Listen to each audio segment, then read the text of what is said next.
All right, then welcome back to the third episode of Off on One with myself, Promo Zoe, and Billy Daniel Bunter.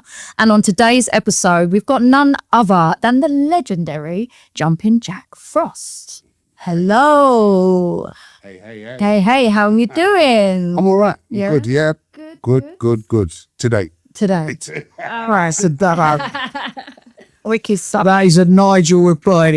Good today. No, but it's all about being open and honest, right? Yeah, you're good today. Yeah, fantastic stuff. So, to give you a little bit of background behind Off on One, Bunter obviously does his Rave Story podcast and was talking about mental health and ADHD, and a lot of people kind of resonated with what he was saying about it in those conversations, including me. And Bunter, yourself, kind of feels like you were resonating with even ADHD traits and all that kind of stuff. And then that sprung us to create what we've got here. And reason for asking you on the show is because you've been so open, so beautifully open about mental health and therapy and all that kind of stuff. And this is specifically for people navigating it within music as well. So that's why we think you're the perfect person to bring up here today. Asking me because, as you said, it's something that I'm quite passionate about. You know, I've come from where I was to where I am now, taking a lot of work. Yeah. With 17 months of therapy. Yeah. And a lot of inner soul searching. Yeah. You know, and it's been quite difficult navigating it, and I felt that where I'm in my life now, I wanted other people to benefit from my life and what I've been through. Yeah. If I could make it easier for other people, then I think I've got a duty to do that. Yeah, and I think, have you found being more open and sharing your stories, certainly online, people have reached out to you and have found... A lot of people have reached out to me and asked advice and asked how I've done things, and so it's beautiful that me sharing my story and being so open can have that effect. People, because obviously a lot of people can relate to me, and it's just a beautiful thing to see people kind of resonate with my story and reach out. For advice. So it's similar with you, with what you were talking about. Yeah, and when I was talking about, because obviously we did the mental health charity 5 years ago, which people resonated with, and then the way the ADHD thing was been brought up, and I've been speaking about on my shows, how much people reach out to us. Like the thing that blew my mind, talking about ADHD, was just the sheer amount of people from my age up who were like, we've been diagnosed, we identify with what you're saying. So I completely get with how open you've been about your life. Well, it's funny because obviously, you put my book out, and I think that was the first time I'd been so open. Okay. And I didn't intend to. I just intended when I started talking to Andrew, who wrote the book, I just intended to share a little bit, but you start getting into the process, and then it just brought everything out. And then I was quite nervous originally about how much I'd shared about my life. Right.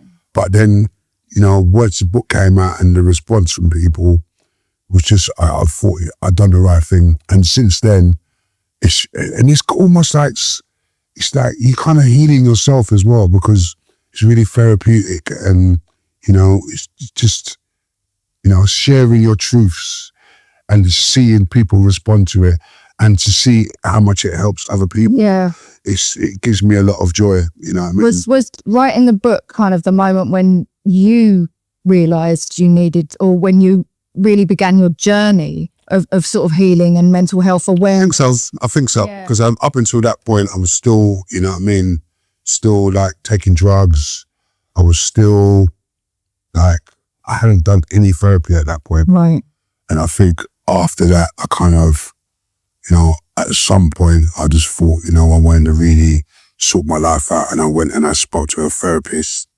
And then that took me on this 17-month journey of healing through therapy. And it just one thing led to another. And then I decided I wanted to be sober, and I've done that. Yeah. And that for 3 years now, 3 years sober. and my whole life changed. Do you know what I mean? Yeah, that's a big step. Yeah, it's massive because, you know, I honestly didn't think I could do it. You know what I mean? Yeah. Yeah. Well, To the extent I have. yeah. Because I just decided one day and I never looked back. Okay. Never relapsed. Nothing, not once. Just went straight. That was it. Done. Yeah. I just said that and I just thought, no, you know, a couple of times before I attempted it and it just went wrong. Yeah. But the last time I was like, you know, this is it. And I never looked back. Yeah. So can we talk about your therapy? You don't have to go into detail of like what you shared, but like how you went about seeking that kind of help and that support and what you learned. I learned, well, through an ex-girlfriend, she knew someone, he'd done hypnotherapy and she kind of introduced me to him. Right. And I was very reluctant at first because I thought he hypnotizing. Thinking like Darren Brown or whatever. Yeah, Like, yeah. work. But it really does. You know what I mean? And then I realized, because the thing about therapy is that you have to find the person who's the right fit for you. 100%. Yeah. You can't, if you're not just going to walk into an office and all your problems are solved. Yeah. You have to find someone who's the right fit for you. Yeah. So it took me a couple of attempts Okay. to find the right person. Yeah. But then once I found the right person, it was just, you know, then we went on all these sessions and after, you know what I mean, 17 months of like soul searching, finding your inner child. Yes. That's what you have to do. Yeah. And yeah, it just went on this journey of healing. That's just been amazing. It's been really painful and really difficult at times because you have to recognize your own part in your own suffering. Right. You know what I mean? Yeah. You can't, a lot of it, you know, you have to take responsibility for your own actions. Yeah. Which, you know, which is quite difficult, but so rewarding at the end. How frequent was that over that period of time? So it's a week or a few times? I went twice a week. Why, sorry. That's quite intense. Yeah. Yeah. Twice a week. You know what I mean? It cost me like £80 a session. Yeah. Do you know what I mean? But I spent £80 on worse things. Yes. Do you know what I'm saying? Of course. I was spent £80 on worse things. Yeah. And yeah, by the end of it, I just felt like a new person. So was that mostly hypnotherapy or was there other different types of therapy within it? Hypnotherapy was the first month I'd done so. Right. And as much as I recognise that it worked, it wasn't for me. Right. Do you know what I mean? When I sat down with Neil, who I ended up with after 4 therapists, Okay. when I sat down with Neil, then I really got time to go to work. Yeah. It was just really like intense and powerful. Yeah. And it's funny because when I met Neil and we done our first session, I realised I found the right person. Yeah. Do you know what I mean? Okay. And it was just all these layers that come off. You know what I mean? You start to find out about yourself. You start to find out why you do things. Because before you can heal something, you have to find out why you do it. Yeah. Do you know what I mean? And then you start, you know what I mean, discovering reasons behind your certain behaviours. And it's quite fascinating as well, but it's really intense. Yeah. And it's a massive self-awareness as well. Even taking yourself to the therapist. Yeah. Kind of, for a lot of people kind of don't want to understand the whole therapy thing or are a bit scared to approach it. So that's why I kind of want to openly talk about your experience so that people can understand. It's the best thing I've ever done. Yeah. It's the most rewarding thing I've done for myself. Yeah. On a thing of self-care. I've done some great things for myself. Yeah. But the most rewarding thing has been that, because that has led me to achieve so much more with my life after. I don't think all the things I'm doing now, I don't think I could have done the volume of stuff I'm doing without the therapy. Right. I just don't. In terms of self or your struggles with like addiction? Because without the therapy, you don't eradicate anything. Everything still stays. Yes. And then you're dysfunctional. Right. At the moment, I'm a fully functional, normal person. Yeah. That gets up in the morning, goes to exercise. I have a structure. And I'm very, very meticulous about my structure. So you have routine. And I have multiple projects on the go. Yeah. I don't have any days off. Right. I don't have hangover days when I have to recover from anything. Yeah. Every single day is used productively. Yeah. Every minute of the day is used productive. I don't have counterproductive people around me. I don't have people with destructive habits around me. Nothing. Anything like that cannot be around. Yeah, just positive. Exactly.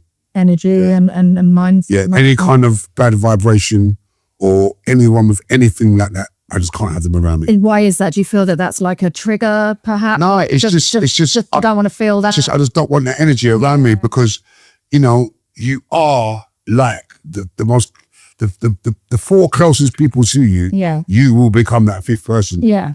Do you know what I mean? Yeah. If you've got someone negative around you, it rubs off on you. Yeah. Even if they speak negative about other people, that stuff rubs off on you. Yeah. So, you know, I tend to surround myself. Everyone around me is positive and the vibrations are good. Yeah. You know what I mean? Yeah. Any bad vibration at all, you know what I mean? I just don't want it. If people that drink too much, people that take too much drug, I don't start with nothing like that around. When did that click for you? I think when I was coming into myself in the last 5 months of therapy, Right. I just realised it just happens. You just, all of a sudden, you kind of find your tribe. Right. First of all, you got to find yourself. Yeah. And then you find your tribe. Yeah. And then, you know what I mean? And you attract.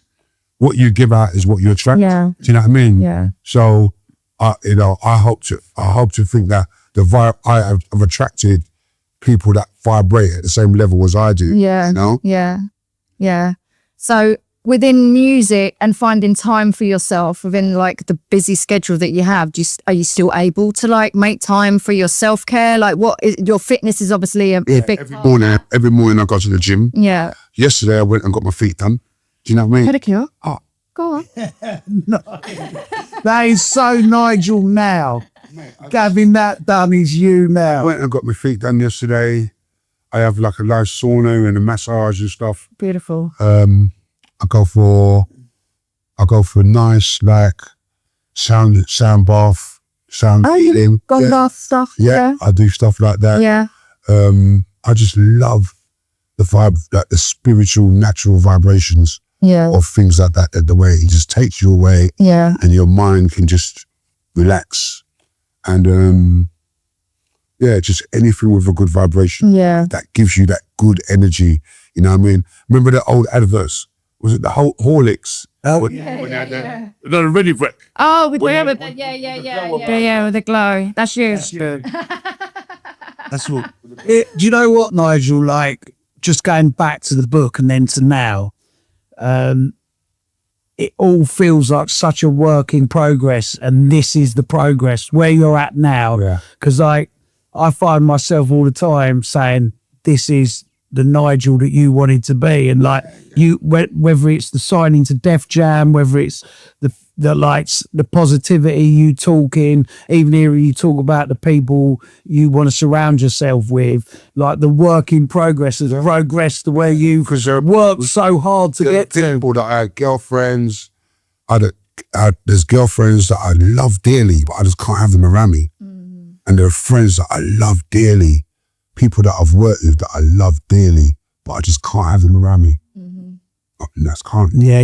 Listen, I just cannot. I just physically can't have them around me. I think that comes with self-awareness. I think now that you've learned who you are, you now know what is good and bad for you. Yeah. I just cannot have you around me. Yeah, no, I get that. So do you think as well, I'm thinking with like the times that we're in now where we're so much more open about discussing mental health and therapy and ADHD, neurodiversity, do you think it's kind of, well, a good thing? It is obviously a good thing. I'm trying to think of the right word, but like it's healthy. It's healthy that we're able to talk about it now. Whereas in your both of you in like music in the early times, would you even have thought you would have? I think that what you have to remember, I think that we all come from the first generation.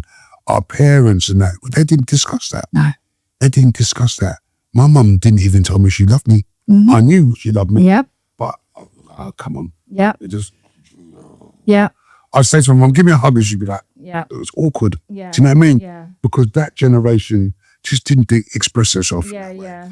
We're the first generation, us now, well, we tell each other we love each other. You know what I mean? Yeah. Where you'd never had that before. No, exactly. So, and I find it's so healthy to express yourself in that way to your friends and people that you care about. Yeah. And that in turn has led us now to be able to have healthy conversations that are necessary about our mental health, about the way we feel, and about things like therapy is so healthy. Yeah. You know what I mean?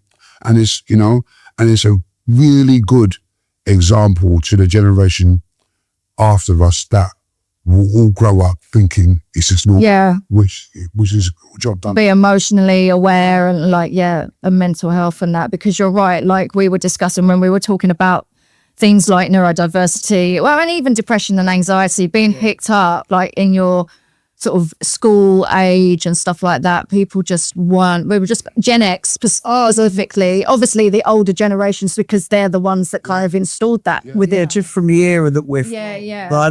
Like how many times do I message you and say I'm proud of you? We would never have done that. Never. 10 years ago. Right. 20, really? let alone 30 years ago. No, we wouldn't do that. Right. No chance. You'd be more like drinking and a hug and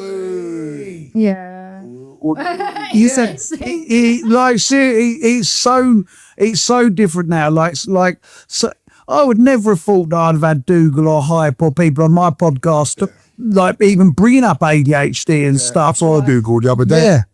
I was at Soho House on the Strand with Michelle Gale. Me and Michelle was down there. Yeah. And then Dougal walks in, he looked at me and was like, what are you doing there? And it was good to see him, you know. And then, we messaged each other after. And you know, me and Paul get on really well, you know, because, you know, obviously his dad is a legend. Do you know what I mean? Yeah. And it's just lovely to see the growth in everyone. Yeah, that's exactly what it is, isn't it? So nice to see the growth in everyone. The emotional growth. Yeah. That's what it is, emotional. That's the word I use all the time. Yeah. Is the emotion that we have between us and between the people who like us, follow us. And I think we would never have been in touch with that emotional state 10, 20, 30 years ago. Yeah, because 10 years ago isn't that long ago. Not that long ago. With COVID and all that. It's not that long ago. Yeah. You know what I mean? Yeah. And I think that after COVID, it's just become a new world. You know, there's been so many bad things, but there have been upsides to it as well. You know what I mean? Where, you know, people are more in touch with themselves and how they feel. Yeah. And that's a beautiful thing. Yeah. You feel that with back in the day, well, even now, but now you've got like your own self-care routine and regime and know how to look after yourself. But obviously the constant being on the road, being DJing, the pressures of success, all that stuff really plays into your mental health. Yeah, it does. But I have, therapy is something you have to constantly work at. And I have to constantly remind myself that remember the tools that you were taught. Right. And these are the things that take you through. Right. Because sometimes you forget and you naturally will have sometimes I get really bad anxiety. And then I have to remind myself, hold on a minute, Nigel, you know how to deal with this. Right. You were taught. And then you have to kind of remember and then remind yourself, reboot and refresh. And then you think, yeah, I'm all right, really. Okay. Do you know what I mean? Yeah. Because the human brain is funny. It will trick you. It will trick you into thinking that you're not all right. Yeah. But really you are. Yeah. But because you've been taught the tools, do you know what I mean? So you can ground yourself. Ground yourself. So what would you do if you experienced like, I think I'm getting anxious about a thing? What I just think, hold on a minute, you're getting anxious about something that's not happened yet. Yeah? Yeah. It's not happened yet. Why are you thinking about it? You're not even at that point yet. Just chill out and take every minute as it comes. Yeah. When you get to that bit, then you'll deal with it. Yeah. And then that chills me out because I could start thinking about something that is just like something so like, hold on a minute, where did I put that plug for my charger? Oh, I can't find it. And I start making up, and I think, hold on a minute. Yeah. Do you know what I mean? I'll give you an example. Where was I? I was in Manchester at the studio last week. Universal was set me down to do some work. Yeah. And I got up and I was like, hold on a second. I think I left my charger in the room. But what if I left it? But blah blah blah. Yeah. But I hadn't even looked in my bag to see if I left it. Yeah. Was in the back and it was there. Yeah, not to mention you're in the city where you could pick one up at the drop of a hat, like for a tenner. Yeah. So Yeah, this is where I want you. listen, Yeah. I come in from my gig on Sunday morning, and I've done this my entire life. Put the key in the door, open the door, shut the door, put the key on the side, go up, walk back down. I've left the key in the door, Mate. and then the anxiety goes insane. That is straight out of my playbook. Right, and the thing is, Nigel, right? This is the thing, especially with a character like yours and the way I can be. The amount of people who say to me, "You don't get anxious, Dan. You don't understand what I get anxious about." So please, brothers. Yeah. I can write a whole story that's not true. If none of it's happened, but I'm writing the story in my head, and if I let myself write it, it becomes a novel, Yeah, and it becomes a factual, like a factual book. Yeah. Hold on a second. Yeah. What are you doing? Yeah. Do you know what I mean? Yeah. but the thing is, Nigel, you can go and get a huge deal like Def Jam. Yeah. Not a piece of anxiety in your body. Lead the charge. Everyone's coming with you. No problem. Yeah, I know. And then a phone charger can like send you to another place. And it's just ridiculous. Do you know what I mean? I'm up in Manchester doing this work. In this £1 million studio, 5-star hotel, working with like artists and everything's sweet. Go back to my hotel, wake up in the morning, I'm having a meltdown about a charger. Yeah, no, Dan was saying when we were last chatting that, again, it's busy doing all these things, no problem doing them, but like this one piece of admin that you've got to do, this one email that you just don't want to do, you're procrastinating, and then getting anxious about it. It's just, Yeah.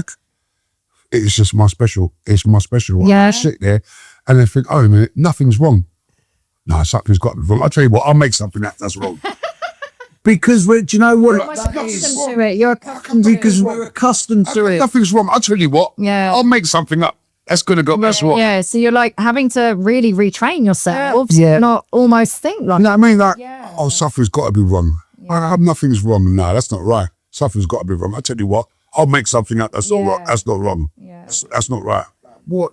So did you talk about all of this in therapy? Yeah, and that's how you got these tools, presumably. Yeah. Yeah.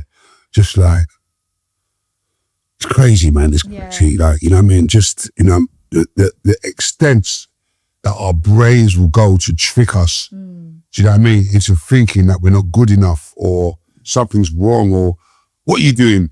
Sometimes and can you believe it? I get imposter syndrome. Yeah. Like, what are you doing? Yeah. Like, You have to remind yourself like who you are, like, and not in an egotistical way, just like you've been doing this for 30 years. exactly. Yeah. Yeah. And you got this little thing said, what the fuck? What do you think you're doing there? Yeah. And you had two brains. Trust me. Yeah. It's a real thing. It's mad because I could be sitting down, right? Yeah. Especially when I'm at home, I have to be doing two things at once. I can't just be doing one thing.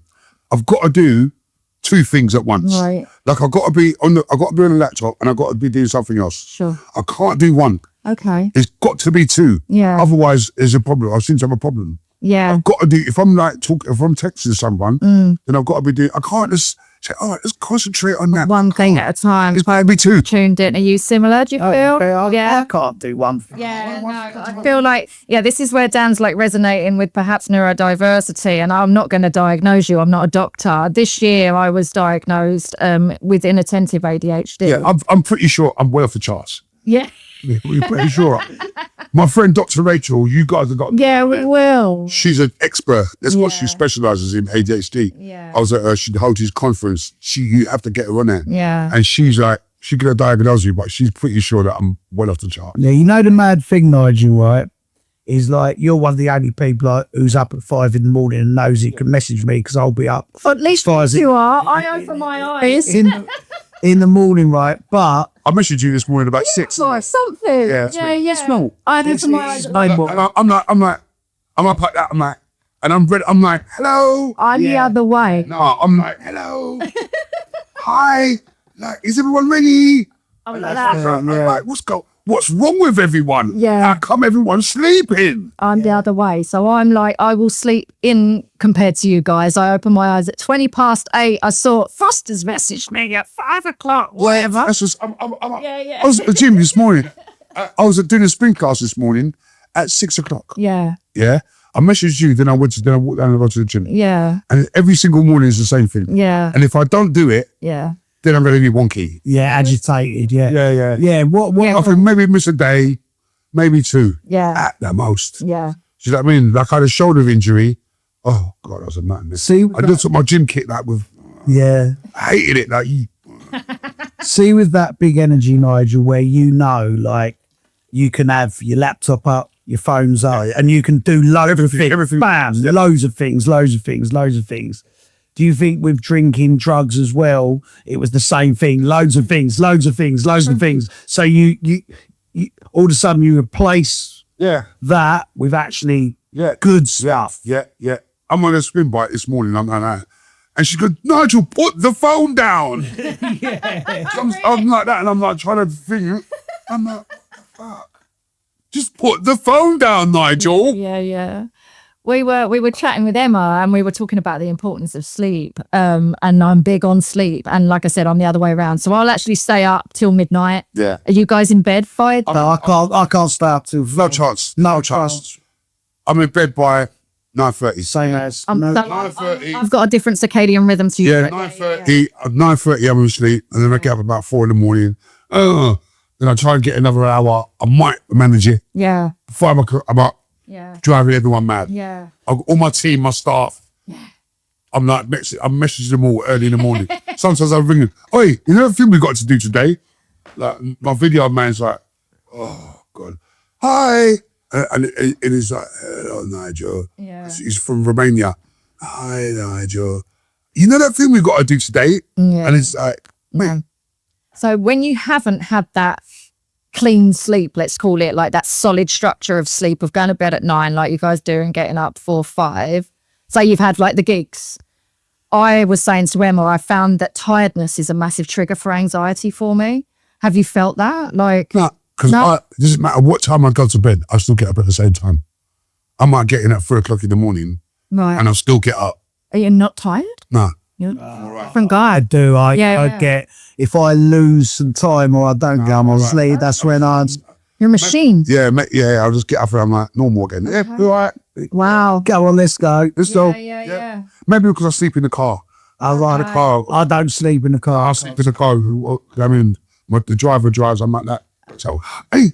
And he goes, oh, we're there, man. We're there, yeah? All right, let's go. Okay. In there. Right, yeah, maybe you're catching I'm up. never, when I get up, I'm never like, never. Right. I'm like this. Yeah. Everyone's like, are you fucking... No, you'd hate being around me in the morning. I don't think we could get on. So I'd be like, shut up. No. I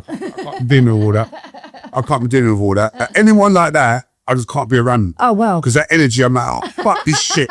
You just fucking When I wake you're bringing my vibrations out. I can't do it. you just got to give me time to work out. No. Like, you know what I mean? Yeah. I'm just like, everyone's like, what the fuck is up with you? I'm like, what do you mean? Yeah. So what would your advice be to older and younger generations when it comes to managing your mental health, your anxiety? Talk to people. Yeah. Therapy is the best thing. You know? Even if you think there's nothing wrong with you. Yeah, just in general. It's like, great. I always think it's like exercise for the mind. Like, so you go to the gym and we do exercise. And if I could afford to have it on a routinely basis, weekly, monthly, whatever, I would schedule it into like another self-care thing. Absolutely awesome, mate. Yeah. Find out so much about yourself. Yeah. And where you're going. Yes. Where you're going. And, you know, just your triggers and things that might slow you down or send you over the edge or whatever. It's Never tired. You're just state inside now, ain't you? I've been up since 4 o'clock this morning. Do you have an afternoon nap? Sometimes. There you go, Mr. Siesta. Sometimes. Yeah. Especially at the weekends. Yeah, that's supposed to be so healthy for you, actually. When I know that I'm going out to do a bit of work, most weekends, I have to have a little, you know what I mean? Yeah. Then I'm all right again. I'm like, let's go. See what I mean? Yeah. Because like sometimes, like I got another gym session today. Sometimes I got to do 2. Yeah. I mean, because I know, and I mean, I'm going to be a bit like that later. Last night I done one, because especially since I'm kind of, because I was still smoking a bit of weed, so I've completely cut it out now. Okay. So now I'm not going to be stoned at all, so I can get like, yay, let's do a nighttime session. Gonna be even more awake. And then I'll be like, bang, and then knock me out. Have a shower, boom, I'm done. Do you know what I mean? Yeah. Nigel, how do you get on when you walk into a gig and at this point in time, now compared to say 2-3 years ago when you were starting the journey and everyone around you's drinking, smoking, how has that been over the past few years? I'm all right with it. Yeah. Yeah, just let people get on with what they've got. It doesn't affect me in this life. But it doesn't make you want to reach? Nah. Because I just look and I think, why would I want to do that to myself? I look at myself now, and especially when I look at how the people are acting, I think, fucking hell, what a joke. Mm-hmm. What do you think this time around? So say, like, even if I think back to the book and the times, like going back to what you were saying earlier, you've tried a lot to get to this point. What do you think, like previously, you did fall back off and then got back on? Like, it's such a change this time around. Yeah. It's like... I don't know. It's like, it feels like to me, like I had a spiritual awakening. Because one day I thought, this is it. And I never looked back. Never looked back, not even once. And I thought, this is easy. Because it was just easy. That's the mad thing. I was never tempted, triggered. Once I made up my mind that last time, that was it. And it was like, and I ever thought, this is fucking proper. This is it. Like, there's got to be something more to this. Because I was waiting for some kind of big voice, all like now. That just self-food. Yeah, I get it, because like the few times that I tried to give up drinking, I couldn't. And then it's 9 years in January, and I just woke up and I was like, what you doing? Like, this is it. Right. And when people say to me, like, how did you do it? Yeah.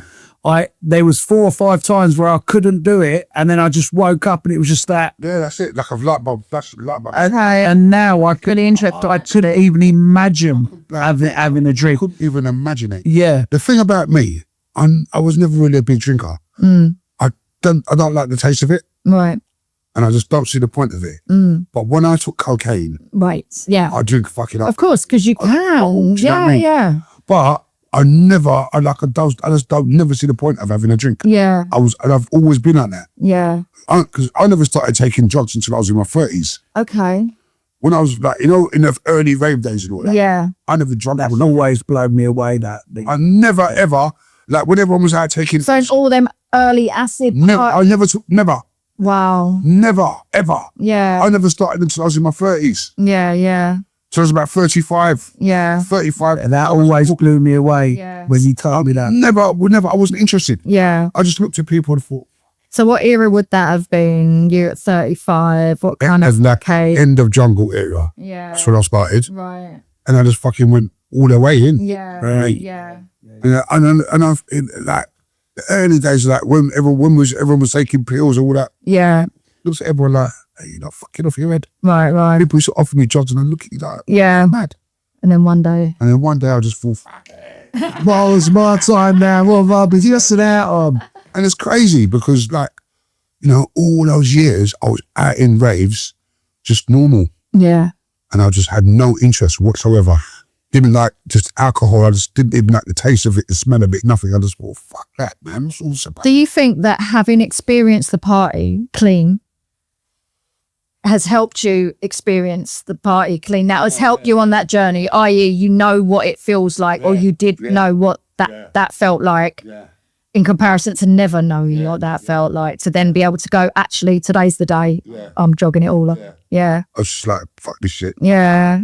And I'm glad I did. Yeah. Glad I did at the time, because about a year into being sober, my mum was diagnosed with terminal cancer. And I was able, thank God, to navigate all of that. Yes. Being sober and having the strength not to let that throw me back into anything, because I don't think I'd have been there now. I could imagine you would have found that just as hard though, feeling even more. I don't think I'd have been able to navigate it as well as I did. Right. Because I'd have probably, found solace at the bottom of the bottle. Yeah. Fucking half ass. I might have fucking ducked to myself. Yeah. Like, I was so destructive. Yeah. By the time I'd become such a horrible person, I was fucking obnoxious. I was rude. Yeah. I was inconsiderate. I wasn't very nice. Right. Do you know what I mean? Yeah. By the time I decided to not, I'd become such a real fucking pain in the ass. Yeah. I was horrible. Yeah. I wasn't a very nice person. Do you know what I mean? And that's not how I am at heart. I'm a good, I'm a good person. I love Everything says. we love you. You know what I mean? Yeah. But drugs and being that way, it turned me into fucking something that I wasn't.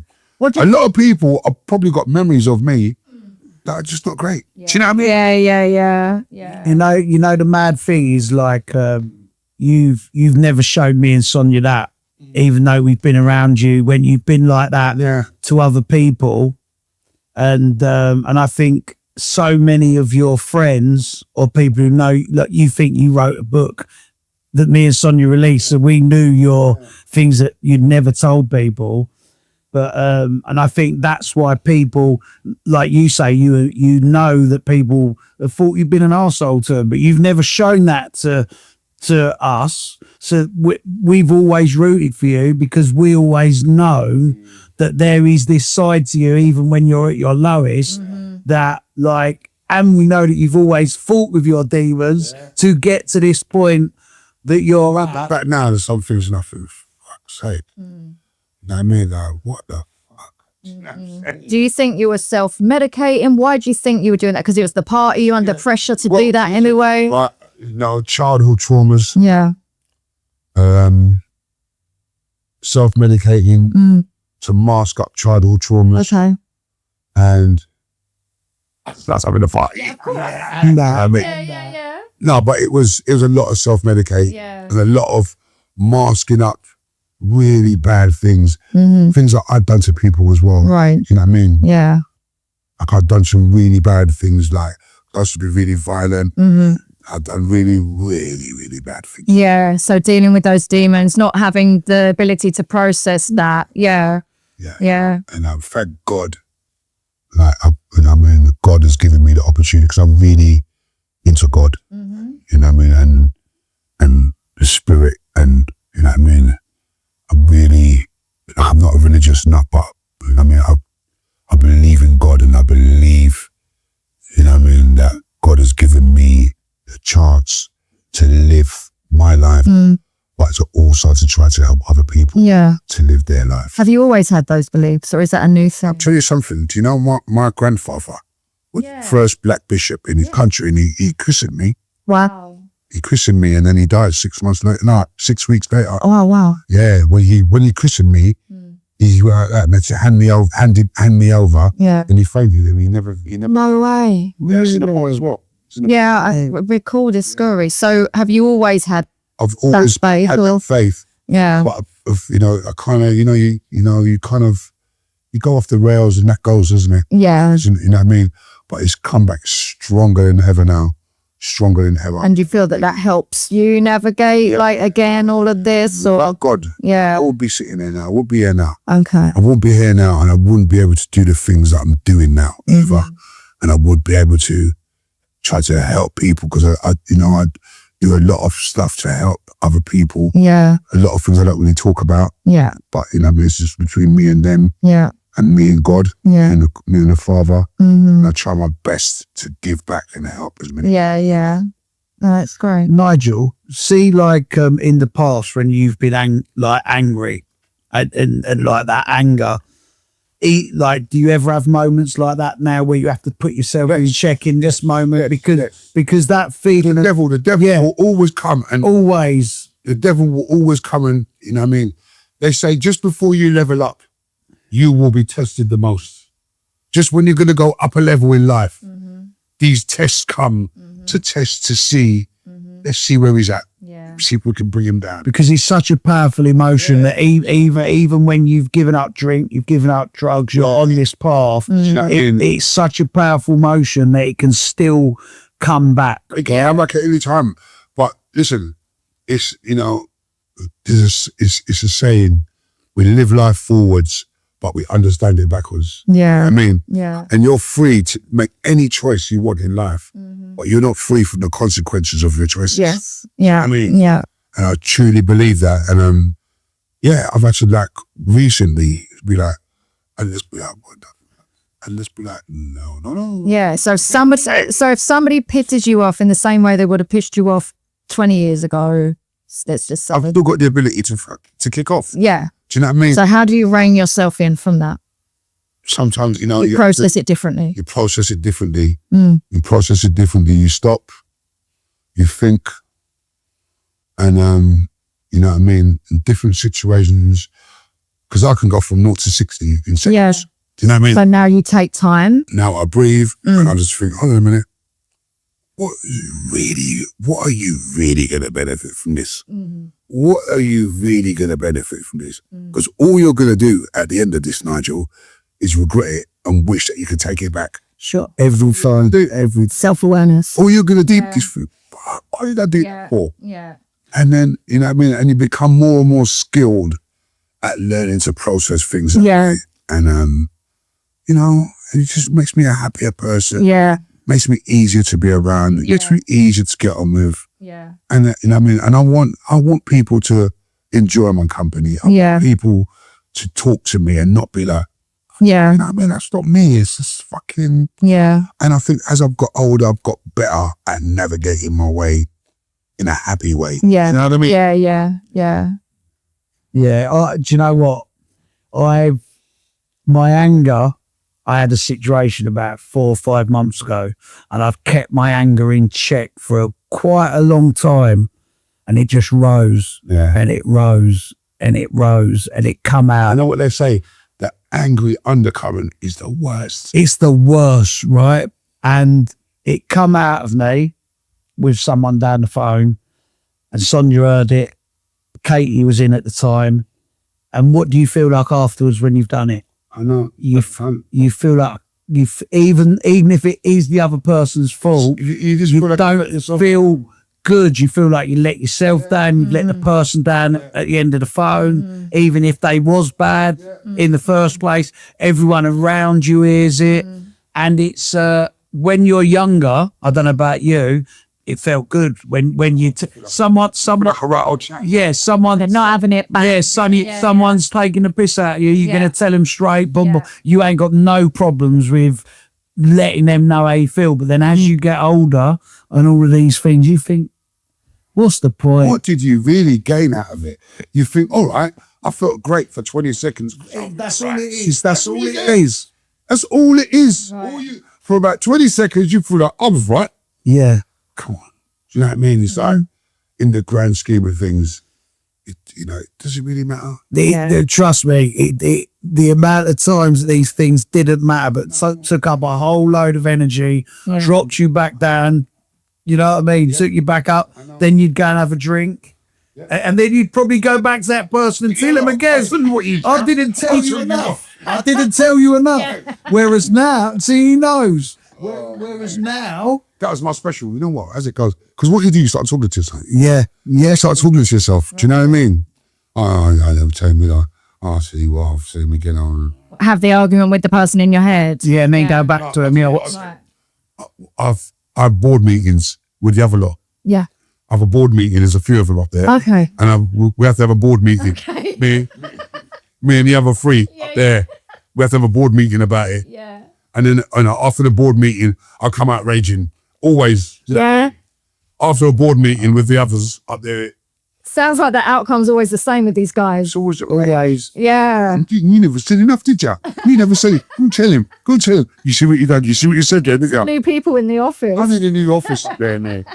Well, they're there now. Yeah, you're retraining them. aren't you? What have you done? They're like, retraining man, do you mean I've sorted them out? Oh, Yeah. no, it's So, difficult navigating emotions. I think that's what we're really trying to like get to the bottom of. it comes with age as well. Yeah. But also, conversations like this are so important because, you know, you got other people out there going to watch this Yeah. and take a lot from them. Yeah. Because a lot of people feel alone. They think, maybe it's just me going through all this stuff. And they see us talking about it, like, actually, Yeah. you know what I mean? Yeah. Actually, I'm not alone. Actually, I can talk to someone about it. That's why these things are so important. Yeah. Yeah. Well done to you two for. Yeah, it's important. Listen, it's important to do, and it's like you have a platform, I have a platform, Zoe has a platform, and it's like it can't just be we are just here to tell you I've been signed to a label. I'm not just here to tell you about like my latest book or my latest podcast. Like we are a long time down the road now. We are a long time down the road. Yeah. And if we can like tell people our life stories and things that we go through, it ain't always rosy. It ain't always rosy, and people need to know that. Yeah. Because, you know, you can come in this business and if you think it's all biscuits and gravy, it ain't. Yeah. And people need to know that. Yeah. People need to know the other side. What do you Especially think? the younger lot coming up. Yeah. Because a lot of them need to see us Yeah. talk about these Rooms things. and all. Yeah. Yeah. They need to see it, you know what I'm saying? Because, you know, as I said, right, after the book, the amount of people came to me and various things I've spoken about. Yeah. People come and they say that, wow, you know, I can kind of really relate to what you're saying and what you said there. Yeah. By the way, boom, boom, boom, boom, Yeah. boom. Yeah. Then I can talk to you about it. Yeah. And it feels great to do that because it's, you know, it's all right. We've had great careers. We've had a mate. We've had a real, you know what I mean? But as another part of giving back Yeah. Definitely. is talking about Yeah. the downsides. Yeah. Because if you can save other people from going through that, Yeah. that's a win for me. Yeah. Do you know what I mean? I mean, what is the purpose of being alive if you can't You know what I mean? people out? Partners go, well, look at me all the time. I've done that. Yeah, I've done I'm that. great. I'm great. It's Yeah. not about that. It's No. about being real Yeah. and showing every side. Yeah. Not just the good, showing the bad as well. And trying to save people from going through Yeah. what you've been Because I through. think a lot of fans, especially you guys, you know, being out on the scene for so many years, they'll pedestal you as well. They kind of put you on they almost worship like the artist to an extent and not really want to even understand that you're human, that you're everyday human beings that have emotions and feelings and struggle as well. And I think expressing that from your end is really healthy. Again, what like happened the other day? Yeah. I'm going to give you a true story. It happened the other day when I had a bit of a wobble. The other day, I was sitting there and about 30 people in one day. I said, can you do a promo video? I said, fuck this fucking shit. Yes. I said, what I'm going to do, I'm going to start charging. Yes. Right? I'm going to start charging. I want extra money for these videos. Yeah. And I went, fuck it. And I went online. Oh, my God. We all saw it. Oh, my God. Everyone was like, no. And I thought, what the fuck have you done? Do you know what I mean? I did think, why did he feel the need to write and that? I thought, what the fuck? Do you know what I mean? But I also think you do have a point to an extent. Do you know what I mean? Do you know what And I was like, what the fuck? And what I've done, I thought, you know what? I shouldn't have done that, right? And that is just one of those things. And on that day, it was one of those days. You I was just take time. I just thought, fuck this fucking shit. Yeah. So everyone was fucking this thing. I want more money. Yeah. Do you know what that is? It's the same as the anger thing. One thing has One triggered thing. it. And then that day, about 20 people was asking me. And I'm like, Video. I said, you know what? This is a fucking another job. Yeah. This is a whole nother job. But it actually is. I'm like, this is a whole nother job. I want more money. Yeah. Right? And I went, fuck it. Yeah. And I should have thought, what I should have done is just gone, you know what? Just take time. That's right. But I didn't. So that's part of my trade. Still learning and I was growing. like, fuck this fucking shit. Yeah. I actually think you had a reasonable point within that. Granted, you didn't need to put it on Facebook. I went straight in. I was like, fuck this. Because everyone, I had 30 people all at the same time going, no. And I just went, Do you know? fuck it. And I just snapped. And I was like, fuck this fucking shit. And what I should have done is gone. Yeah. And then I had all these fucking keyboard warriors coming at me. Yeah. And I thought, mate, I asked for that. Well, let's look at it positively. Great marketing. Everyone was talking about you. Great stuff. Right? So there's that. Even bad publicity. Even negative, like great. Everyone, your name was on everyone's lips, right? Maybe not for the reason. Not for the reason I thought. Yeah. However, I think you have a point. There is a lot of music business, music industry, especially with social media. There is a lot that goes into social media. It's time consuming, and there are influencers out there and people that do this as a job and get paid. So I understand your I was like, fuck. I just all of a sudden I just went, fuck this fucking shit. And that was it. Yeah. God. I was away But point being, it was probably a conversation you could have had with Tanya. with different people. It was like, you see what I'm saying? You know, it was voices. See, going back to this thing, I had one of my moments. He had the moment that all the different people inside of his head. The board said, fuck this fucking We shit. need to start sacking people up there. It was like if you talk about politics or money online, right? Yeah, So he said it, and it's one of them things of you play for a lot of smaller promoters who are just in it for the love. Yeah. You play for a lot of like corporate ones. Yeah. So there's all these different situations. I was like, and if it was any I other, felt like I was drowning. The other thing that showed growth was your post following that. Yeah, fuck it. I just put my hands up. Yeah. Simple. fair That enough. was that. Yeah. And I think hands up. that's equally as important. Yeah, I put my hands up. Yeah. I put my hands up, mate. I'm like, you know what I mean? Because after I was like, fuck's sake. Yeah. But it just goes to show, you know, I'm not perfect. You know what I mean? Yeah. And you know, you're always a work in progress. Yes. Always. Yeah. Yeah. 100%. Yeah. Yeah. Well, I'm happy you brought that up because that shows, you know. Hey, I was like, fuck's sake. But then again, you know, I do think I had a point. I do But, to an extent you know, within whoever the promoter. That's a whole nother Yeah, it's because a whole nother podcast. when you got 30 people Yeah. on the same day, I was like, Yeah. I just fucking snapped and that's it. I You did. know what I mean? Yeah. I thought, this is not my fucking job. Yeah. I'm not a content creator. I'm a DJ. But unfortunately, or fortunately, depending on how you're inclined. Right, we got one or It two, we got feeds in. 30 people Yeah. intensively hunting you down Yeah. in one day. Yeah.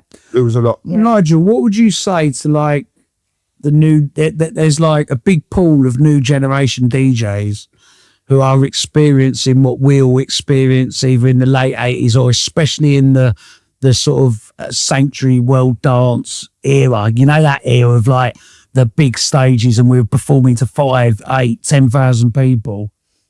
This new generation of drum and bass DJs, etc., who are finding their self in that world of like adulation, top of the flyers, and all of a sudden they're getting a little taste for getting on the gear, drinking. What would, because like you're like me, you don't look down on people around you doing it whatsoever. Right, let's be very careful. But what would your advice be? Fun and games when you start off and then suddenly it becomes really dark and it's difficult for you to know when that is. Do you know what I mean? So I'm not going to tell anyone how to live their lives, but let's be very careful. Try to save your money. Try to prioritize your family and your future. Do you know what I mean? Because this can give you a really great life, or it can it could be like the devil and take it all. Yeah. So just be very careful. Yeah, because I think I mean, a lot of where things are accessible and people are seeing a lot of DJs and artists online, it all looks glamorous and shiny and clouty. You're getting the numbers and all that kind of stuff. But there's a reality to that. the reality Yeah. is quite dark. Yeah. I mean, and it's, just, I've been there, so take my advice. Just be very conscious of where it's going to all end up. Yeah. And get quite. Because I think it's more competitive now as well for this new era. Because they're all it was competitive in our days, but there wasn't as many of us, and it might have been competitive in dub plates and the blah blah blah. But now it's all about. They really are chasing the bigger buck. They're chasing the most views. They're chasing going up the hierarchy. That's how promoters are measuring success. Like the measurement of it. So whereas so all of a sudden there is this bigness of where they want to get to. We was organic as we got big. There wasn't, no one went, right, okay, we're going to position you this month. A manager or curator going, boom, that one. I've had because obviously I do promotions as well. Yeah. I've had fucking people telling me Where to go on the floor. where to put the artist in the flyer. I'll tell you what I'm going to do. I'm going to cancel you. How about that? Okay, Yeah? fair. How about that? Yeah. Oh, no. Done. Cancelled. Yeah. And I've done it. Yeah. Yeah. Anyone who comes to me with that, telling me where to put someone in the flyer, listen, cancelled. Yeah. No, don't try to call back and say sorry. Cancelled. I don't really know. I know where to put people myself. Yeah. And I'm just fucking putting this, what the fuck? Yeah. Do you know what I mean? Don't dictate to me where someone goes on a flyer. Otherwise, there's no booking. Yeah. Fuck that. Yeah. So they're in an era now where there's more pressure and expectation than in our era. So they've got a lot of things to more visual, wasn't it? with. Everyone's seeing it. I think within your time and era and that kind of phase is that it was on a need to know, but you went to the record shops, you got your flyers, it was a need to know basis. Whereas this whole dance music industry from like all the genres is so visual. Like everyone's seeing it on the socials, Twitter, like not Twitter, TikTok, Insta, all of that. So it's a constant like competition. I wonder how let's say, like hypothetically speaking, a DJ at 25 or 30 gets pretty big pretty quickly off the back of tunes and streams and the visual look. Wow, he's got 10,000 comments or whatever. Yeah. And then all of a sudden, within a really quick space, it drops. So you're losing the buzz of your big bass, but then you're losing, if you start losing views and all that. Because I've been on talk panels with younger artists who say they get really anxious if the views and the comments don't come in as quick. So we didn't have that in our. So there's a. I just put something up and then just for the remember I was on TikTok and Joe's like, you need to ask you need to do. You need to ask. I'm like, really? Like even up to now, I'm like, hello. Chats with them, like post them. I don't even fucking look at. I don't give a fuck. I'll do my post. I'm gone. Do you know? If I've got time, I will like coming on the train here. I will reply to everyone. When I've got time, I will engage and reply. Again, it's like for your own mental health, isn't it? Like it's scheduled. I was going to ask about routines actually, about how you sort of prioritize everything. And that's kind of one of them, really. Like, okay, say you're going to respond to your comments. Like, on this day, I'm taking 15 minutes to do. You don't know. Can't do it. So, if I have got ADHD, I'm absolutely not tuned in to making a special day of replying to people. I have to. Tell you what we've got now. Reply to people. I've got to do it in the moment. I'll tell you what, I've got these. We've employed these bots. These fucking bots, right? For Black Sheep Clothing, my brand. We've employed these fucking little on the website. Is it? Yeah, so they can ask questions. No, we've employed bots. Okay. Isn't that fucking AI bots? Right. And they just run the whole fucking thing. Oh, brilliant. We just tell them scheduled in that, and then just sometimes I see posts. I'm like, oh, for the social media. Yeah. Right. Okay. Like with this, they're like little bots. Characters. They're like an AI assistant. Right. We love AI. All right, get on with it. Yeah, we were talking very much about get on with it. And then AI. I don't know what the fuck they're up to, but just get on with it. You give them the theme, and I think, oh, for fuck's sake, like, oh yeah, and then just get on with it, mate.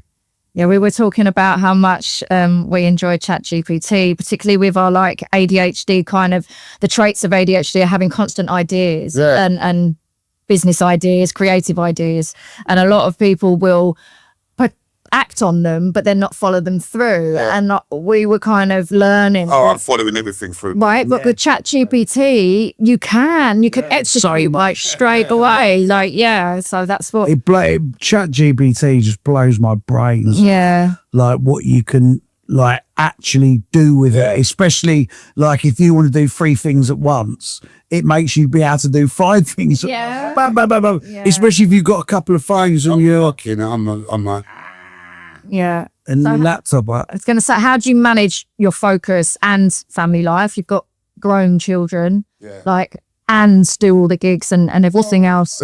I'm all right because like Bricks and Bass, my daughter just kind of, I let her just get on with it all. I just book all the DJs and everything. Yeah. And then on the night, I just let her deal with everything. Do you know what I mean? Yeah. She enjoys that. She's brilliant. Yeah, she's good. And she enjoys that. And everything else, I just balance it all that. You know what I mean? Obviously, I'm moving out of London now. I'm out of London now. So, you know what I mean? They have to leave me the fuck alone. They have to come and knock on my door. Do you know what I mean? So, I'm just out of the way. I'm out of the way now. No, I love like being around my kids and my grandchildren. I love it. You know what I mean? Yeah. But I'm up early in the morning. I'm out. I'm at it. and then I'm in my bed, so I don't really get to see many people as much as I used to. Right. As I'm so on my little missions. Yeah. If anything, I see my manager more than anyone. Yeah. And you know what I mean? She's great. Yeah. I spend a lot of time with her. And other than that, yeah, I don't really see a lot of people. So have you got like a structure to your week? We were talking about structure before with radio and everything. Yeah, do you know like what though? Like, obviously I joked a little while ago about replying to people not being in my structure. Yeah. But since we've started doing this, I've intentionally structured my life every 7 days. Okay. Like, by the day, even Sundays, like you said earlier, you work every day. I work.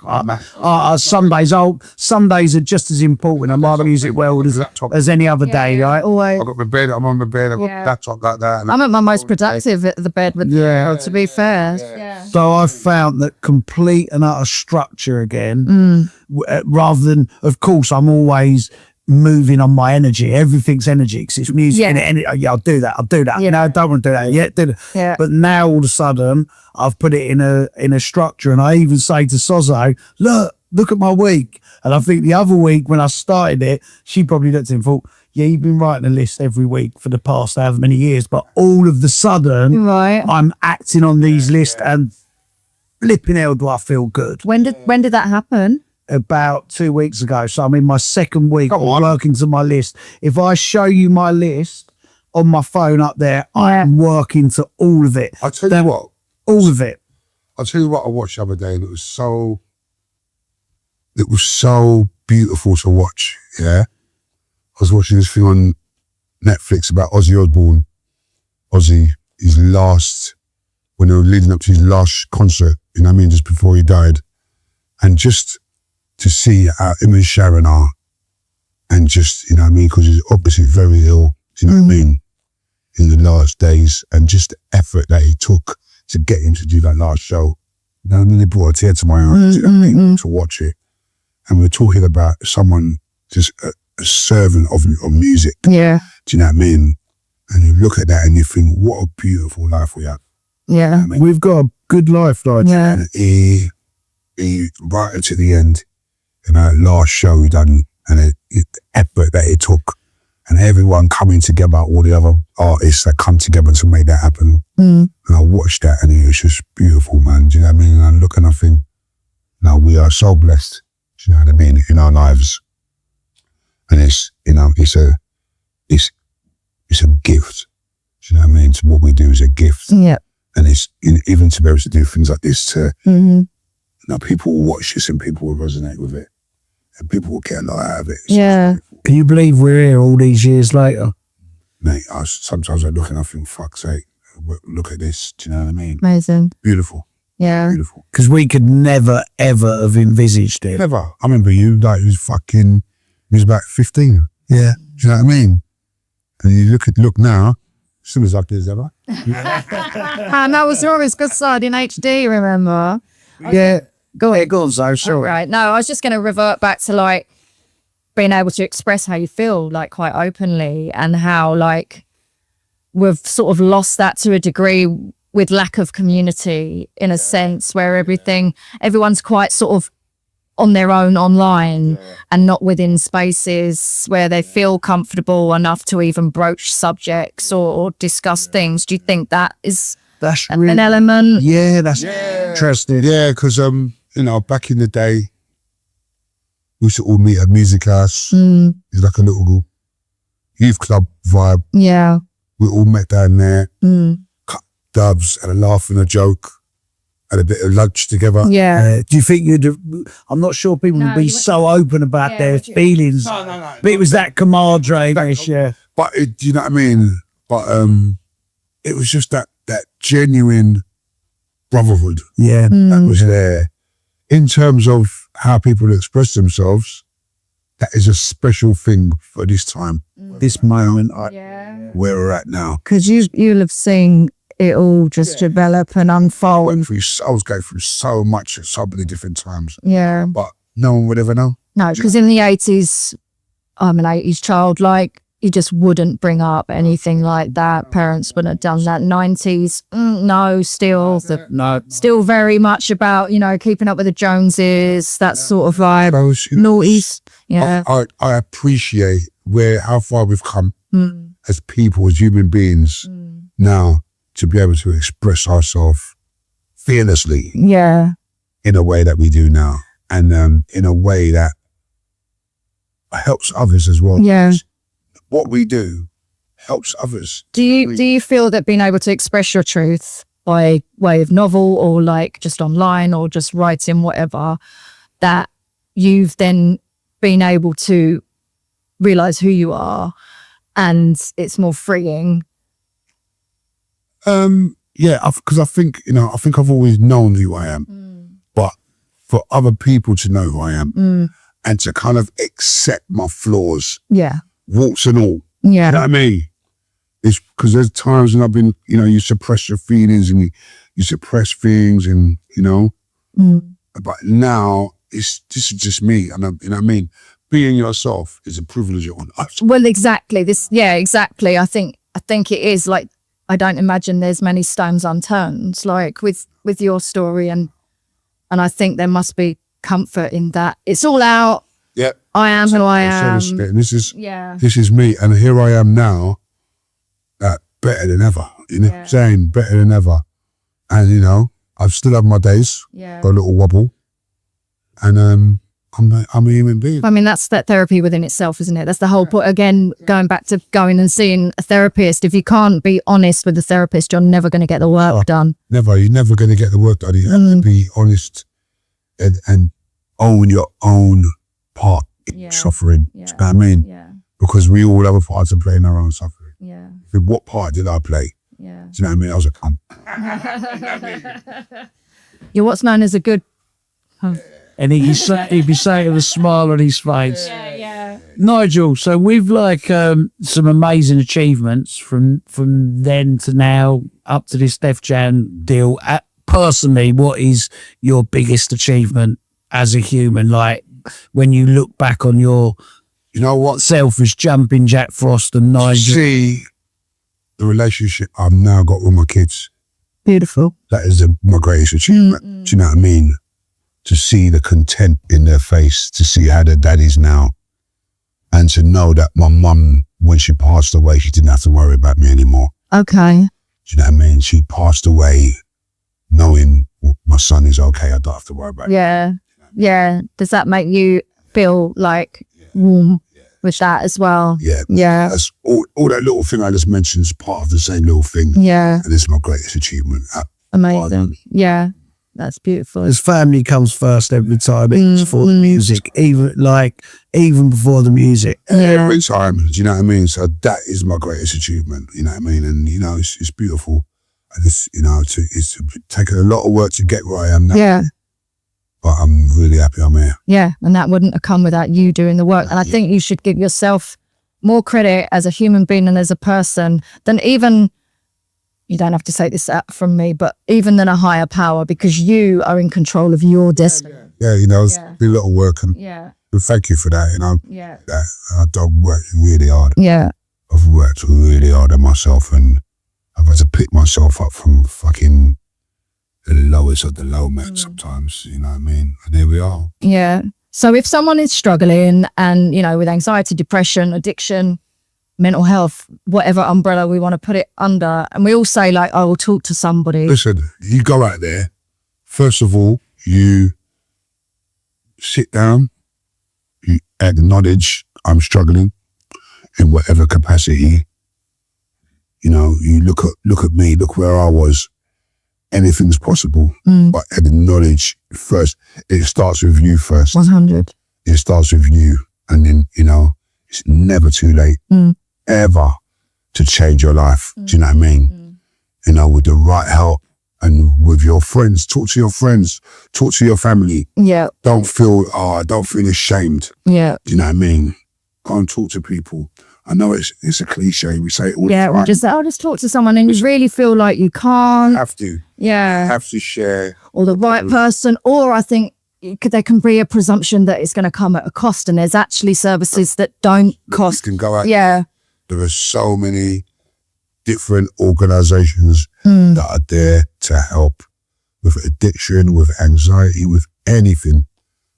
Be open to talk, be open to change, but it starts with you. You have to acknowledge yourself first and acknowledge what is wrong.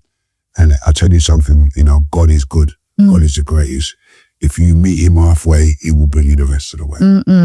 So with regards to organizations, have you encountered any through your journey or how you've had maybe partnerships or ambassadorships? I'm an ambassador for a great non-profit organization called We Are Hummingbird. Right.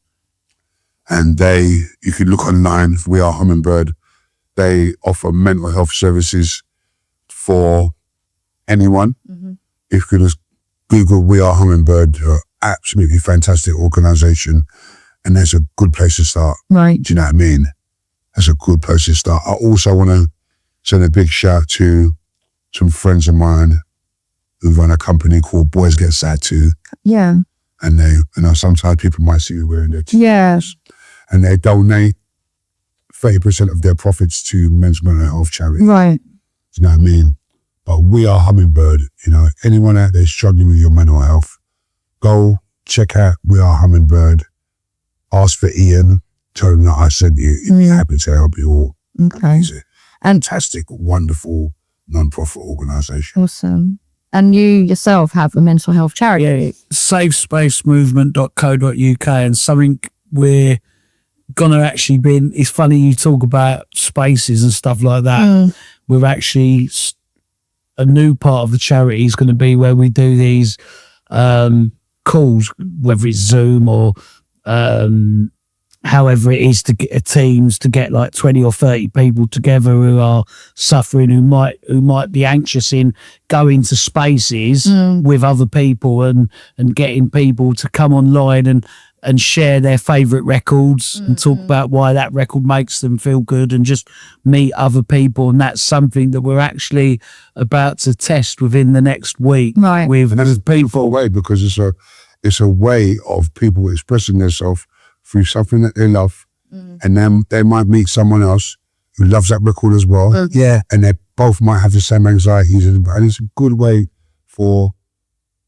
of meeting of minds. Yeah, because one thing I've learned through radio is we get regular emails from people who say they were never really into rave or house or drum and bass or jungle, but they happen to have stumbled across my Music Mondays or my Set the Full show.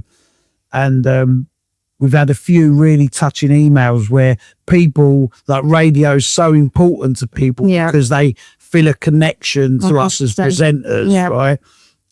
But these people, they will send in a text to say, can you shout me out? Or they'll email me and Sonia to say, I love listening to his show, but we would never come to a rave or an event because we get anxious in. So the team at Safe Space Movement, as I was talking to them about this, have gone, because sometimes people are scared to pick up the phone or talk to someone, so they can come online, and even if they don't want to be their face shown on the Zoom, they can share that this is why this makes me feel good, or so that's something that we're gonna start testing out over the coming weeks, because I feel there is a lot of people out there who love the music and love what we all do, but don't walk into Sometimes we forget that. Yeah, there are people that have social anxiety and they cannot be around large groups of people, but they love the music. You know what I mean? So it's a beautiful thing that people can kind of be introduced to spaces like that. Yeah, definitely. It's beautiful. You know? Yeah, and radio is a community. I've always felt that with, like, doing the shows, and I'm sure you guys have as well. Like, certainly you throughout the years, Kiss, everything else, My Soul, all of that.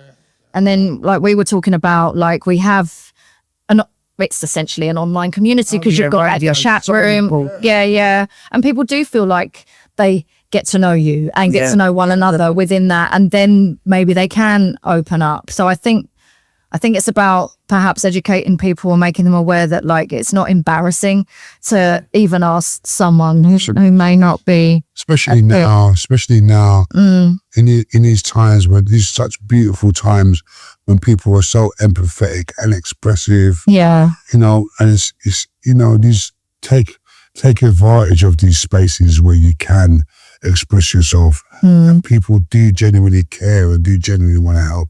People need to take advantage. It is mad you say like you think you're feeling emotion and spirituality and empathy, right? What is mad about the modern world is how, like, those who are empathetic and those who are feeling inspirational, those who are like feeling good is so up on that, like, bam, let's go. But then on the other end, people who are negative and have like a bad attitude, or that is even further the other way. So it's so important. You know, there are a couple of people, I'm not going to mention names, but there's one person in particular that I really like. Yeah, scene. I really like him, but I just can't have him anywhere near me. Because every time I see him online, it's just taking the piss out of someone or saying something bad about someone or saying something. Yeah. You're letting yourself down so bad. We're in such a yin and yang world. Yeah. And I just think, I couldn't even book you for one night. I don't want that energy. Do you know what I mean? Yeah. It's just such a shame, man. And it doesn't matter if it's politics, if it's the reality of the outside world, that there is such a yin and yang. Yeah. So I think it's so man. important for us to use our platforms and our radios, our podcasts, to share to show the light side. Yeah, vibrations, man. Definitely. Positive vibrations. I think you're always going to get trolls on socials, like we all do, like each and every one of us. And it's quite, and even talking about that is actually quite a relief, because I think it was the hype interview that you did on Rave Story. He was talking about it with the techniques and stuff like that. And it's like, what, people troll hype? Yeah. Like, and I'm thinking, oh, it's because it's me and I'm a woman and I'm on a controller. Like, no, actually, it's people.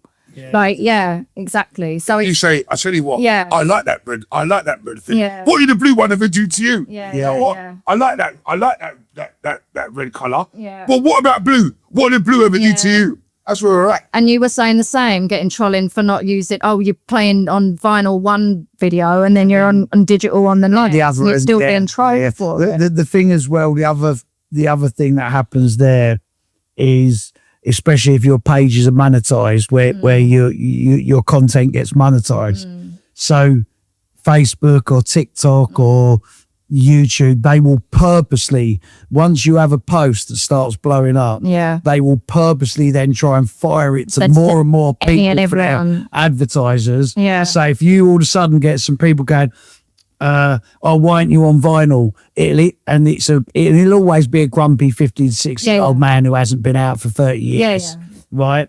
It will then find other grumpy old men and then all of a sudden it's selling more and more Gillette razors or whatever it's selling that day. So we can't be off. It's really clever. Yeah, bunch of bitch. We can't be off of. We simply cannot. You know, like if you was to take mine and Nigel's pages 15 years ago on MySpace, we've come such a long way that what was once 10,000 followers is now hundreds of thousands of followers. We've grown with not only the music but the way the internet has worked. So you cannot be off, upsetting people and getting trolls. Because the three of us could be friends and we don't agree on everything. I can't, you can have me, Sonia and our son and one of us will disagree. So the moment you've got hundreds of thousands, 500,000, 1 million followers, and then if something goes viral, you cannot be off someone not liking even how you look. It's mad. It just comes with the territory, doesn't it? At this point, it comes with the territory, and again that feeds back to, I wonder how these younger ones who are relying on such a big reach. Exactly. That actually believing that negativity. Well, I think the message is to just know that everyone experiences that. Do you know something? I notice a lot with the younger generation. And again, it's hindsight's a wonderful thing with you, with drinking drugs. Hindsight's a wonderful thing with realising how our brains work after. You think we're old people compared to 18, 19 years. One thing I notice a lot down my timeline with artists, young and old, is how a lot of people feed into the negativity and try and make it part of their brand. Like, Yeah, they do just for the just for the clout. I think to myself, let the haters hate. yeah. Don't block them or delete them. Let them drive your algorithm. Yeah. But don't feed into them and then highlight them because it's taking away your authenticity to feed back into a negative loop. Yeah. Be yourself. Let the haters, because no matter what happens, whether it's the internet or whether it's 30 years ago, if people are trolling now, but if people are hating and not liking you, and you've got a big enough following, you're doing something to be attracting good and bad. Yeah, you say that on the flip. I have been quite vocal in calling them out. Oh, I've been saying that. Listen, on my close though. Yeah, Just to highlight how stupid these people are, because truth be told, if we were on the street and somebody was going to shout something at me, sure as shit, I'm shouting back at them. I've got my anger in check. I know who I am. Well, I'm not going to fight you, but I'm going to let you know what I think about you saying that thing. So if there's a sad little man, you know, with a comment about any horrible comment about whatever I'm doing or not doing, or what he thinks I'm doing or not doing, I'm screenshotting that ish. And I'm atting your mum and your sister and your daughter to show them and you know, this is not how you behave. Like, I can't people say, oh, you should ignore it. You shouldn't let it get to you. It doesn't actually out there. It doesn't get to me. I just have a thing about people being responsible. Accountability. I do so, right? Accountability. Do you know what I do? Again, back to when I've got time. Yeah. When one of my posts is blowing up and I might be selling tickets or records or whatever, and the trolls come underneath, don't you ever shut up. Oh, yeah. People love me talking over the records. That's what blows it up. Right. There's most certainly people who hate me doing it. That's when I think, all this post going, and I'm selling quite a lot of books and albums here. Let me just engage with these, and then that's when I and it starts blowing up a post, and I'll say to Soz, I say, oh, we got one here. Yeah. And then yes, they do, and then I'm like, oh, if I reply rather than screenshot and out, I'll be like, thanks for your comment and boosting the reach of this that's what post, it does, yeah. Right? Because that's essentially, that's what you've done. So your lesson as a troll, don't comment, because you're actually helping promote us, right? Yeah. I'll keep commenting. No, don't. I'm sure on Davinia Taylor's podcast, she was saying that they actually had some trolls. And in the end, this troll actually got sacked from his job for the vile comments he was saying to women. That's what I said. Exactly. Accountability. Exactly. That's exactly what I said. Yeah. Good. When she told me, I was like, good, because there is some really vitriolic people on the net. Get a life. And this feeds back into what we're talking about. Life, man. What the hell? It's mental health, isn't it? Yeah. It's mental Some health. people have got time. Like, you're sitting down there so offended by something that you saw online. Like, so offended. Yeah. Like, really? Get It's some hot leads. madness. Yeah. It is. Go knock one out or something. Right? It is madness how offended people get. Mate, people get super angry. Super angry about. Are you so angry about it? About nothing. About Nothing. About somebody they don't know, perceiving somebody they don't know as being more successful than them. So that's their own thing that they need to work on. Unbelievable. Yeah. Unbelievable. Yeah. I get, as an old school rave DJ who still plays vinyl, I get absolute hate for being an old school rave DJ who sometimes put mixes up that isn't on vinyl. I mean, come on. And what car do you drive? What car do you have? A Morris Minor? Yeah, exactly. Do you know? Like, and I carry a big brick phone around. Right. But yeah, people are mad. Just like, Yeah. I don't know. They're sick in their head, mate. Well, Some people are really sick. Like, you got time to sit there and actually create some kind of post and be like literally so angry about nothing, absolutely nothing. But then that does actually feed into mental health and maybe they're lacking, again, community. Somebody go reach and out find help in a positive way, you know? Yeah. But yeah, because they do need to tune into the positive. I sometimes look at that stuff. I'm sure I've said it on podcasts before, And sometimes I can't help go and look. And they're always, their page is always full of anger. Yeah. Like, Oh yeah, it's always same vibe. It's bots actually. So let's not, trip ourselves up and thinking that they're actual human beings behind that, because we know with Meta and like politics that they've created these fake accounts. Yeah, so I'm that's convinced interesting. that a lot of them are actually just bogus as well. Like there are some that are not, because I've deeped their deets. I know what businesses you run and your phone numbers and your email addresses, right? I'm not going to do anything with it because I'm not that stupid, but you're that exposed, like pipe down. Yeah. But some are not genuine human beings. Some are not. I do wonder, like, how do I, like, sometimes I get a viral post that goes viral in Kentucky and places, and I think, how did that happen? Like, how did a load of 60 to 70-year-olds discover my post playing a hardcore record from 19? This is not music. You're rubbish. Da, da, da, da. Yeah. Wow. Yeah.